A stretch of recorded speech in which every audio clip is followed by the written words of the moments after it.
বাবু angle stop কই দেখা যায় না যে? পিছনে কে পিছনে দিছ কে? এর কি সেটিং হবে বেসিং এতে?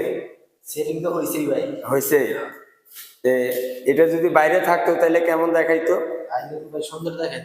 এখন কি সুন্দর লাগতেছে না?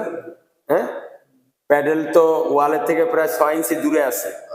হ্যাঁ, এই জন্য প্যাডেলের পিছনে দিলে অন্তপক্ষে যে পাইপটা ভাইসা থাকে, বের হয়ে থাকে, অ্যাঙ্গেলটা বের হয়ে থাকে, সেটা তো আর বের হইতেছে না।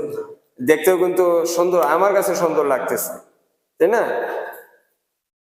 হ্যাঁ, এই যে কোনোভাবেই দেখা যাইতেছে না, তো জিনিসটা কিন্তু দেখতে সুন্দর লাগতেছে। প্যাডেল স্ট্যান্ড বেসিং হইলে ঠিক বেসিংটা যেখানে বসবে তার পিছনে অ্যাঙ্গেল স্টপ কক দিয়ে দিলে তাহলে আপনার ডাইনিং এর যে বেসিংটা এটা সৌন্দর্যটা আরো বাড়বে। আর নিচে যে সুইচটা সেটা কিন্তু ফলস, ওইটা আগের